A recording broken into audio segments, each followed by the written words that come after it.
करवा चौथ 2024। करवा चौथ पर छलनी से क्यों करते? पति का दीदार कैसे देना चाहिए? अध्यक्ष जाने 10 रोचक सवाल जवाब।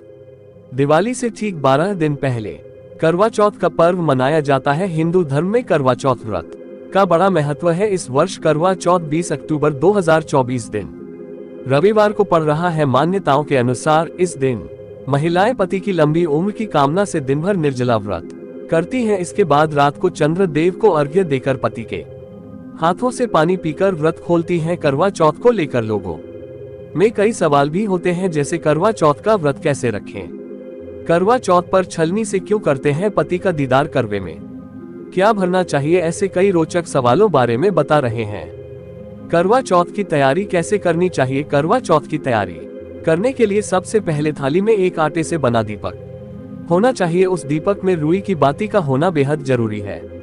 इसमें मिट्टी का करवा भी अवश्य रखें। इसके अलावा इसमें एक जल का कलश भी रखें, जिससे आप चंद्रमा को अर्घ्य देंगे। साथ ही छलनी का होना भी जरूरी है, जिससे आप चांद के दर्शन करें। करवे में क्या भरा जाना चाहिए? कुछ लोग करवा में गेहूं और उसके ढक्कन में शक्कर को भरते हैं। फिर करवा पर 13 रोली की बिंदी को रखकर हाथ में गेहूं या चावल के दाने लेकर करवा चौथ की कथा सुनी जाती है। फिर कथा को सुनने के बाद करवा पर हाथ घुमाकर महिलाएं अपनी सास के पैर छूकर आशीर्वाद लेती हैं और उनको करवा देती हैं। कई जगहों पर करवा में दूध भरा जाता है और तांबे या चांदी का सिक्का डाला जाता है। छलनी से क्यों करते हैं पति का दीदार? मान्यता है कि छलनी में हजारों छेद होते हैं, जिससे चांद के दर्शन करने से छेदों की संख्या जितनी प्रतिबिंब दिखते हैं। अब छलनी से पति को देखते हैं तो पति की आयु भी उतनी ही गुना बढ़ जाती है। इसलिए करवा चौथ का व्रत करने के बाद चांद को देखने और पति को देखने के लिए छलनी प्रयोग की जाती है। इसके बिना करवा चौथ अधूरा है।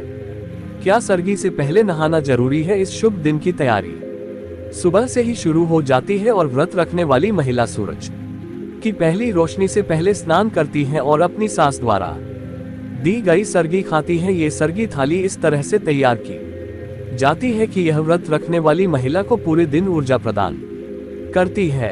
करवा चौथ के दिन चंद्रमा को अर्घ्य कैसे दे? करवा चौथ व्रत का पारण चंद्रमा को अर्घ्य देकर ही किया जाता है। तो ऐसे में आपको बता दें कि चंद्रमा को अर्घ्य देते समय आपकी दिशा उत्तर पश्चिम की ओर होनी चाहिए। इस दिशा में मुख करके चंद्रदेव को अर्घ्य देने से पूजा का पूर्ण फल प्राप्त होता है और वैवाहिक जीवन में खुशियां आती है।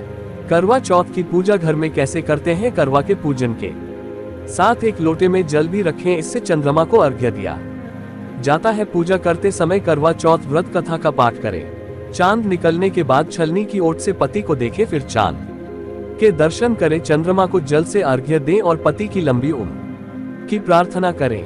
करवा चौथ पर कौन सा रंग नहीं पहनना चाहिए? करवा चौथ त्योहार का रंग लाल है, क्योंकि इसे शुभ माना जाता है और उत्सव के दौरान महिलाएं इसे पहनती हैं। हालांकि कुछ अन्य रंग भी हैं जिन्हें विवाहित महिलाएं पहन सकती हैं, जिनमें पीला, हरा, गुलाबी और नारंगी शामिल हैं। हालांकि उन्हें काले या सफेद रंगों से बचना चाहिए।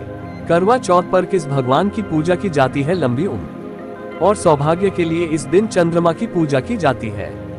इसके अलावा भगवान शिव, माता पार्वती और श्री गणेश की भी पूजा की जाती है। इसी तिथि पर शाम को चंद्र उदय के बाद चंद्रदेव को अर्घ्य अर्पित करना चाहिए। इसके लिए चांदी के लोटे में दूध भरें और चंद्र को देखते हुए अर्घ्य चढ़ाएं। इस दौरान चंद्र मंत्र ऊसो सोमाय नमः मंत्र का जप करना चाहिए। चांद को अर्घ्य कैसे दे? ग्रहणार्घ्यम मया दत्तम गणेश प्रतिरूपक का उच्चारण करते हुए अर्घ्य दे। फिर उन्हें प्रणाम करके पति की लंबी आयु और सुखी जीवन की प्रार्थना करें। इसके बाद पति के हाथों जल ग्रहण करके अपना व्रत पूरा करें। चांद न दिखने की सूरत में इस प्रकार से अर्घ्य दिया जा सकता है। चंद्रमा को जल चढ़ाने से क्या होता है? शास्त्रों के अनुसार पूर्णिमा की रात्रि चंद्र के उदय होने के बाद लोटे से जल व दूध का अर्घ्य देना शुभ होता है। इससे चंद्र देव की कृपा बनी रहती है। पूर्णिमा पर चंद्र देव को देखकर ऊं सो सोमाय नमः मंत्र का जाप 108 बार करना चाहिए। इससे जीवन में अपार सफलता मिलती है।